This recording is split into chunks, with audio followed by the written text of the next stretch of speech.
Every action has a reaction.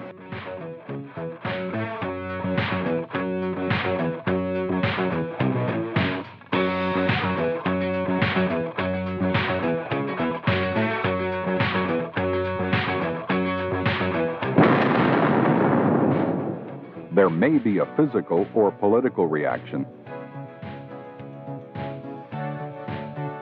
There certainly will be a psychological reaction. If you don't take steps to control this psychological effect, it will control you. For example, Saddam Hussein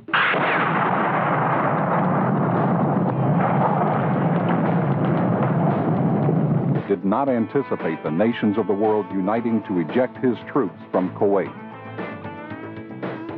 The art and science of controlling the psychological dimension of a situation is called psychological operations.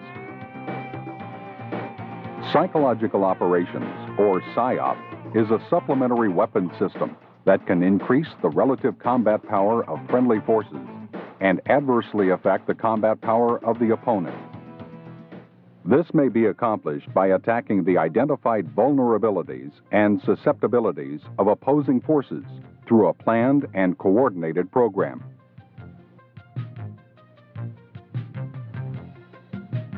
PSYOP can assist the warfighting commander and serve as a force multiplier in several ways. It allows the commander to communicate with the opposition. That night, we dropped approximately 20,000 safe conduct passes, and then the following morning, preceded by a loudspeaker broadcast and surrender appeals, the Marines went in, and the entire PDF Dignity Battalion organization surrendered without firing a shot. Many of those people hanging on to those little surrender appeals that had been dropped the previous night. We were tasked for helicopter operations, and we had mass defections and people that had just pockets of personnel that hadn't fled yet.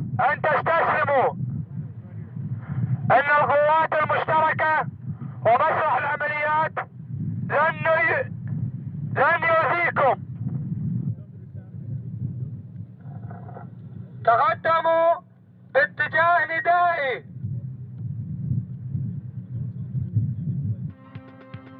98% of the enemy POWs either had in their possession or had seen our leaflets.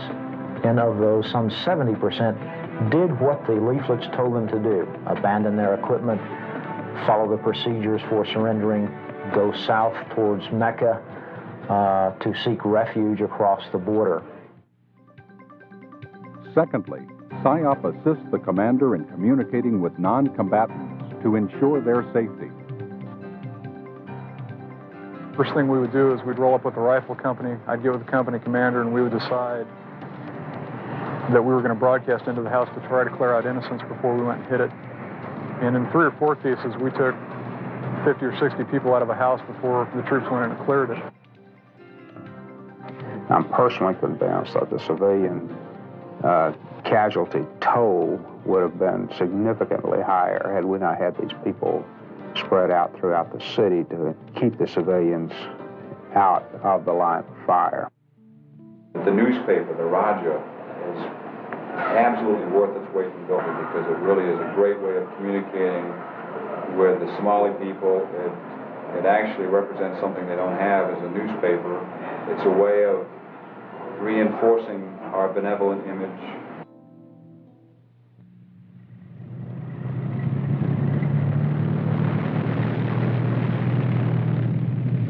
While the basic principle of psychological operations is that everything we say must be true, there are ways that PSYOP can assist with military deception at the strategic, operational, and tactical levels, amplifying the effects of deception operations. In Desert Storm, many of the leaflets were designed to convince the Iraqis that we were going to conduct an amphibious landing. Some of the leaflets were overprinted with the insignias of American units. While that would not mean anything to the soldiers in the field, any that got to Iraqi intelligence could lead to false conclusions as to where forces from those units were going to attack. PSYOP's application is not limited to crisis or conflict. they can make significant contributions in peacetime as well. After the Soviets left Afghanistan, thousands of civilians who had fled to Pakistan began to return. But the road home was a dangerous one. Every route held mines, booby traps, and unexploded ordnance. To help the returnees, PSYOP personnel developed a mine awareness campaign. This was so successful, it was adopted by the United Nations and is still being used. Once the war in Kuwait was over, American soldiers pitched in to help the Kuwaitis. Psychological operations assisted by providing information in the form of radio, video, printed products, and face-to-face communications with the civilians trying to rebuild their lives. In Bosnia, the United States airdropped supplies to starving refugees. But first, PSYOP specialists designed and produced more than 1 million leaflets dropped by the Air Force to persuade warring factions not to interfere with the aid mission. They also warned the refugees of the dangers associated with the airdrops. Excuse. Got you on the bar. Drift is 3 right. Got you on the bar. Closer to home, PSYOP teams called Military Information Support Teams, or MISS, working through U.S. ambassadors, are helping Latin American and Caribbean countries in the fight against drugs and in building a brighter future. PSYOP teams assist host nations in developing and producing products that are distributed by host nations, not the United States. And at home, when Hurricane Andrew slammed into Florida, the skills and assets of psychological operations soldiers were put to work for civilian relief organizations, helping the survivors by providing vital information. But these guys have shown an extreme flexible way of doing business. They're doing humanitarian relief and humanitarian information systems instead of the normal psychological operations. They're running the radio station, they're printing, doing everything that they would normally do mission-wise, but with a little bit different touch to it. And to inform those not reached by radio or the newspaper, loudspeaker teams went through the devastated area, broadcasting information. We have food, water, medical attention. Really measure the impact of what you all do as a force multiplier. Plus the fact is I like the look of your soldiers. They're in good shape physically and look sharp. Morale appears to be pretty damn high, and maybe it's because you can see some tangible results of what you're doing out there. Success comes from training. People who train for psychological operations train as soldiers first, but they also get intensive training in the skills needed to design and create effective products, including advanced individual training, basic and advanced NCO courses, regional studies, PSYOP officers course, languages, and a master's degree in international relations. It all gets put together when the chips are down somewhere in the world, and it gets put together from the top down. If we do have to go to war, the psychological operations are going to be absolutely a critical part of any campaign that we must get involved in. The first task is to determine what psychological operations is expected to accomplish. This must be in line with overall objectives, both up and down the chain of command. Then you have to analyze the audience, who they are, what appeals to them, what are they afraid of. PSYOP uses a cadre of experts for this purpose.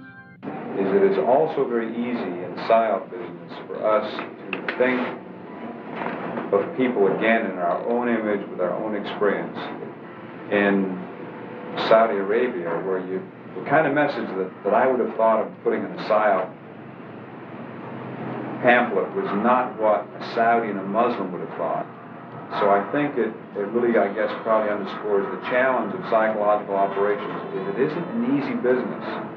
It is one that is very complex because you need to understand a hell of a lot about the culture of the country that you're in, the history of it, who the faction leaders are. I mean, you really have to become politically very sophisticated in the PSYOPs business and culturally sophisticated to be able to run an effective PSYOPs program. Next, the products must be designed and produced. The guiding principle in creating product is that it must be true and credible. All of the news that we broadcast on Voice of the Gulf was taken from major news agencies like United Press International, Associated Press, and Reuters. In addition to that, we also aired testimonials from Iraqi prisoners, which urged their soldiers, their fellow soldiers, to come south, to surrender, to defect, and all of this was done on their part voluntarily. We tied not only the broadcast product, but the leaflet drops to the air campaign against the sector and regional operations center.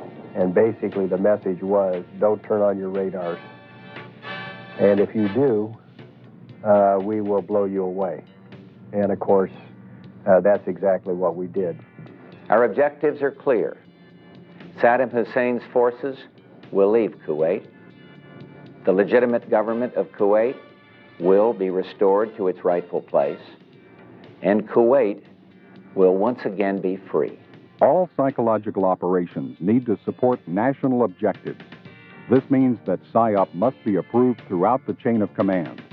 In peacetime, the U.S. ambassador to the country in question is part of that approval chain.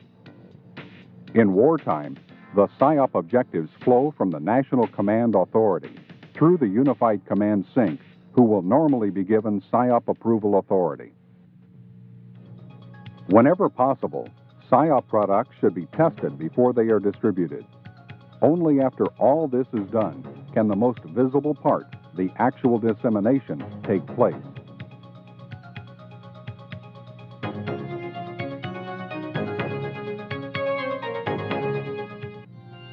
Finally, we assess the impact of the products. This allows us to make future products even more effective. To plan psychological operations, each regional sync has a PSYOP staff planning officer who is supported by the 4th Psychological Operations Group at Fort Bragg. The staff planning officer will usually task a PSYOP assessment team to analyze the situation and suggest products to use or actions to carry out. The important point of the PSYOP preparation of the battlefield is that it has to begin before the war starts. It's really too late to wait until the first round is fired before you begin to prepare the battlefield psychologically. It takes time, it takes some effort, and it needs to begin as early as possible. It has both capabilities of creating a very benevolent image, as we want to in a humanitarian mission, or a very, baseball bat image if you want to, if you've got somebody that's shooting at you and you want to make sure that he knows what the cost is of doing business with you if he continues to shoot on you. So PSYOPs can really cover that entire range of, if you want to call it, warnings. So I think you're going to see PSYOP is an automatic part of every joint task force that you're going to see deploying. I don't think there's any operation that we will ever conduct without having PSYOP in up front. I can guarantee you that.